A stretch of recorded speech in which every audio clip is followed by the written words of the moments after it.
So hello everyone, welcome back to our YouTube channel AMU entrance cracker.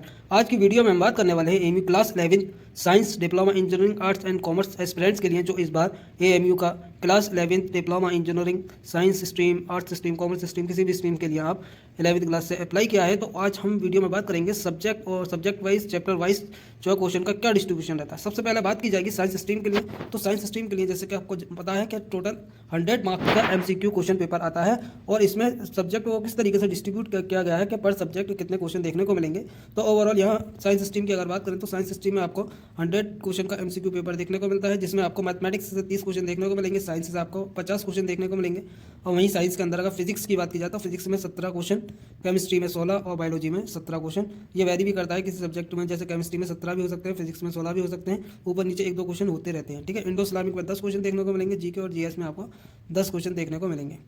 वहीं अगर हम arts और commerce stream की बात करें तो मैथमेटिक्स आपको 20 क्वेश्चन की देखने को मिलेगी, मतलब 20 क्वेश्चन आपके मैथमेटिक्स से आएंगे, जो हर एक क्वेश्चन 1 नंबर का रहेगा। सोशल साइंस में आपको 60 क्वेश्चन देखने को मिलेंगे, हिस्ट्री में आपको 15 से 16 क्वेश्चन देखने को मिल सकते हैं, सिविक्स में 13 से 14, ज्योग्राफी में 16 से 17 और इकोनॉमिक्स में आपको 20 से 13। मतलब ओवरऑल अगर सोशल साइंस की बात करें तो 60 क्वेश्चन देखने को मिलेंगे। इंडो इस्लामिक में 10, जीके और जीएस में आपको 10 क्वेश्चन देखने को मिलेंगे।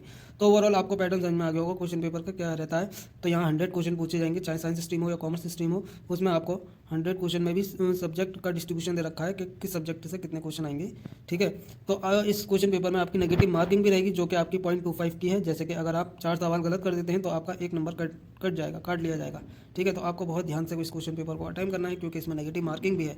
अब हम बात करते हैं कि मैथमेटिक्स में आपको किस चैप्टर से कितने कितने क्वेश्चन देखने को मिलेंगे। मैथमेटिक्स के कौन कौन से चैप्टर हैं जो कि इंपॉर्टेंट हैं वेटेज वाइज। तो वेटेज वाइज सबसे पहले हम पढ़ते हैं, देखते हैं basic and number system. Number system जो है आपका, इसमें आपको 4 से 6 क्वेश्चन देखने को मिलते हैं हर साल। ठीक है, पॉलिनोमियल में आपको 4 से 6 क्वेश्चन देखने को मिलेंगे। अर्थमेटिक प्रोग्रेशन यानी कि एपी से आपको 1 से लेकर 2 क्वेश्चन देखने को मिलेंगे। टेक्नोमेट्री एंड इट्स एप्लीकेशन, इससे आपको 3 से 4 क्वेश्चन देखने को मिलेंगे, और बहुत ही ज़्यादा ट्रिकी सवाल होते हैं, लेकिन लेंथी नहीं होते, कॉन्सेप्चुअल होते हैं। तो आप अच्छी तरीके से टिग्नोमेट्री चैप्टर पढ़िएगा 10th लेवल तक का, तो उसमें आपको अच्छे खासे मार्क्स स्कोर कर सकते हैं। और इस चैप्टर के अंदर, और ज्योमेट्री की अगर बात करें तो ज्योमेट्री में आपको 4 से 5 क्वेश्चन देखने को मिलेंगे। तो ज्योमेट्री आपको जो है ओवरऑल जो है 9th क्लास की ज्योमेट्री पर अच्छा खासा ध्यान देना है। तो मैथमेटिक्स का सिलेबस हम आपको बताते हैं। 9th और 10th जो एनसीईआरटी की है, उन बुक को आप सबसे पहले फॉलो कीजिएगा, उसके बाद अदर बुक्स को आप फॉलो कर सकते हैं। इसके अलावा आपको हमारे व्हाट्सएप ग्रुप पर पूरा इसका जो है बुकलेट मिल जाएगी मैथमेटिक्स की, आपको हायर क्वेश्चन लगाने के लिए, अदर क्वेश्चंस लगाने के लिए, और न्यूमेरिकल वगैरह के लिए अच्छे क्वेश्चंस आपको देखने को मिलेंगे। मोस्ट प्रोबेबल चांस है कि वो एंट्रेंस एग्जाम में उसी टाइप के क्वेश्चंस पूछे जाते हैं। मेंसुरेशन से आपको 3 से 5 क्वेश्चन देखने को मिलेंगे। कोऑर्डिनेट ज्योमेट्री से आपको 2 से 3 क्वेश्चन। चैप्टर बहुत आसान है, क्लास 10th का ही है चैप्टर है कोऑर्डिनेट ज्योमेट्री, तो आप इसे भी पढ़ लीजिएगा। प्रोबेबिलिटी से आपको 1 से 2 क्वेश्चन देखने को मिलेंगे, और स्टैटिस्टिक्स से आपको 2 से 3 क्वेश्चन देखने को मिलेंगे। तो ओवरऑल ये मैथमेटिक्स का सिलेबस है। आप चाहे तो स्क्रीनशॉट भी ले सकते हैं, या आपको ये हम अपने व्हाट्सएप ग्रुप पर अवेलेबल करा देंगे, तो आप हमारा व्हाट्सएप ग्रुप भी ज्वाइन कर सकते हैं। लिंक आपको डिस्क्रिप्शन में मिल जाएगा। इसके अलावा अगर हम बात करें तो फिजिक्स की, तो फिजिक्स आपको क्या पढ़ना है, 9th और 10th क्लास दोनों की फिजिक्स अच्छी ओवरऑल तरीके से पढ़नी है। तो इसमें आपको फिजिक्स का चैप्टर वाइज वेटेज बताने वाले हैं। तो आपको चैप्टर 9th का है मोशन, जिसमें आपको 2 से 3 क्वेश्चन देखने को मिलेंगे। Force and law of motion, ठीक है, तो ये चैप्टर है आपका सेकंड चैप्टर 9th क्लास का, जिसमें से आपको 2 से 3 क्वेश्चन देखने को मिलेंगे। ग्रेविटेशन, इसमें से आपको 1 से लेकर 2 क्वेश्चन देखने को मिल सकते हैं। वर्क एंड एनर्जी, तो ये आपका चैप्टर 9th का है फिजिक्स का, जिसमें से दो से लेकर 3 क्वेश्चन पूछे जाते हैं, एंट्रेंस एग्जाम में आते हैं। इसके अलावा साउंड, चैप्टर साउंड है, जिसमें से आपको 1 से 2 क्वेश्चन देखने को मिलेंगे। ऑप्टिक्स, अब ऑप्टिक्स में भी आपका जो है लाइट रिफ्रैक्शन और रिफ्रैक्शन, और इसके अलावा human I and the colourful world जो चैप्टर हैं, ये दोनों ये ऑप्टिक्स में आते हैं, और इसमें आपको 1 से 2 क्वेश्चन देखने को मिलेंगे। वहीं इलेक्ट्रिसिटी, ये चैप्टर बहुत इंटरेस्टिंग है, और आप इसे अच्छी तरीके से पढ़िएगा। तो इलेक्ट्रिसिटी में जो है आपको 3 से 4 क्वेश्चन देखने को मिलेंगे। इसके अलावा magnetic effect of electric current, तो आपको इसमें जो है 2 से 3 क्वेश्चन देखने को मिलेंगे इस चैप्टर के अंदर से। सोर्स ऑफ एनर्जी, तो आपको 1 से 2 क्वेश्चन देखने को मिल सकते हैं इस चैप्टर से। तो आप फिजिक्स का चाहें तो स्क्रीनशॉट ले सकते हैं, नहीं तो आपको व्हाट्सएप ग्रुप पर मिल जाएगा ये पूरा।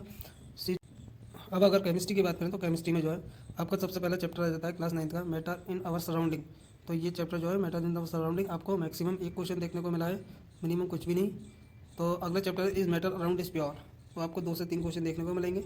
एटम एंड मॉलिक्यूल्स, इसमें से आपको 1 से 2 क्वेश्चन आते हैं एंट्रेंस एग्जाम में। स्ट्रक्चर ऑफ एटम, 1 से 2 क्वेश्चन आते हैं। इसके अलावा केमिकल रिएक्शन एंड इक्वेशंस, इसमें 2 से 3 क्वेश्चन देखने को मिलेंगे। एसिड बेस एंड सोल्ट, ये चैप्टर 3 से 4 क्वेश्चन रहते हैं। एमसीक्यू भी बहुत आसान रहते हैं, जैसे आपके सीबीएसई बोर्ड एग्जाम में आए थे या यूपी बोर्ड एग्जाम में आए थे, इस टाइप के ऑब्जेक्टिव ही रहते हैं, ज़्यादा मुश्किल नहीं होते। Metal and non metal, metal और नॉन मेटल की अगर बात करें तो 2 से 3 क्वेश्चन देखने को मिलेंगे। कार्बन एंड इट्स कंपाउंड, ये चैप्टर बहुत इंटरेस्टिंग है और बहुत ही ज़्यादा इंपॉर्टेंट है। ठीक है। तो इसमें आपको 3 से 5 क्वेश्चन देखने को मिलेंगे।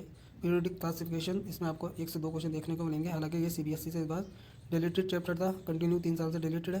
तो चैप्टर इतना मुश्किल नहीं है कि आप लोगों ने पढ़ा भी नहीं होगा, और आप पढ़ लीजिएगा तो एक बार में ही समझ में आ जाएगा। बाकी आपको हम इसकी प्रिपरेशन कराएंगे अपने जो है अपने चैनल पर एंट्रेंस की, तो आप अच्छी तरीके से समझ सकते हैं।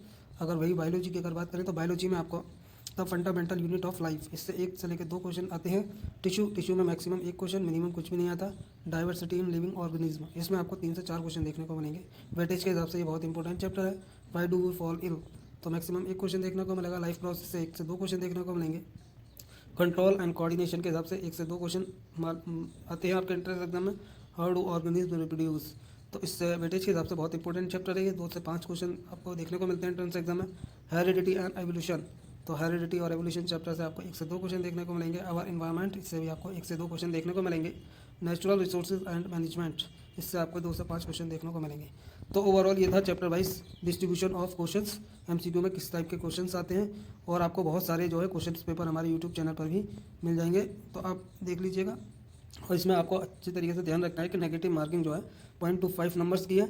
इसके अलावा आपको जो है आपको प्रिपरेशन कैसे करनी है मैं आपको बता दूं ये भी। तो आपको सबसे पहले अपनी एकेडमिक बुक जो कि सीबीएसई और अदर स्कूल्स बोर्ड भी फॉलो करते हैं, एनसीईआरटी बोर्ड की, तो एनसीईआरटी बुक को फॉलो करना है। उसके बाद जो है आपको कॉम्पिटिटिव एग्जाम, जैसे अलीगढ़ में बहुत सारे कोचिंग सेंटर हैं जो कि अपने सेल्फ प्रिपेयर्ड नोट बनाते हैं, उसको भी हम आपको इजीली अवेलेबल करा देंगे। हमारे पास अभी 4 से लेकर 5 कोचिंग के जो अलीगढ़ की बहुत फेमस कोचिंग है जिनका रिजल्ट आता है, जैसे कि आपके सर्वर क्लासेस, इमेज क्लासेस, इसके अलावा एक्सलेंस, विक्टर कोचिंग सेंटर, और भी बहुत सारे कोचिंग सेंटर हैं। इनके जो है हम नोट्स आपको अवेलेबल करा देंगे। इसमें हो फ़ायदा क्या होगा आपको कि आपको मोस्ट वैरायटी ऑफ क्वेश्चंस देखने को मिलेंगे, और क्वेश्चंस का लेवल जो रहेगा ओलंपियाड लेवल का रहेगा, जिससे कि आपकी तैयारी एंट्रेंस की बहुत अच्छी तरीके से हो पाएगी। आप मेंटली प्रिपेयर हो पाएंगे उन क्वेश्चंस को हैंडल करने के लिए जो आपको एंट्रेंस एग्जाम में देखने को मिलेंगे। एनसीईआरटी को डीपली पढ़ना है एकदम, और बाकी हम आपको प्रोवाइड करा देंगे, तो आप हमारे व्हाट्सएप ग्रुप पर आकर भी ले सकते हैं। चलिए, तो अगली वीडियो में हम आपको कुछ कोचिंग सेंटर के जो गाइड्स हैं उनका रिव्यू देने वाले हैं, आपको दिखाएंगे कि किस टाइप के क्वेश्चंस फ्रेम किए गए हैं। आप उन्हें कंपेयर कीजिएगा अपने पीवाईक्यू यानी कि प्रीवियस ईयर क्वेश्चन पेपर जो आए हैं एंट्रेंस एग्जाम में क्लास 11th के, उनसे कंपेयर कीजिएगा कि किस टाइप के क्वेश्चन आए हैं, और उन बुकलेट्स के अंदर या उन मॉड्यूल्स के अंदर किस टाइप के क्वेश्चंस को फ्रेम किया गया है। तो जितने भी कोचिंग सेंटर होते हैं वो अपने नोट्स इस तरीके से फ्रेम करते हैं, क्वेश्चंस को इस तरीके से फ्रेम करते हैं ताकि एंट्रेंस एग्जाम में वो क्वेश्चंस आ सके या बच्चा मेंटली प्रिपेयर हो सके, उस हिसाब की अपनी तैयारी कर सके। चलिए, तो मिलेंगे अगली वीडियो में। जय हिंद, टेक केयर, बाय बाय।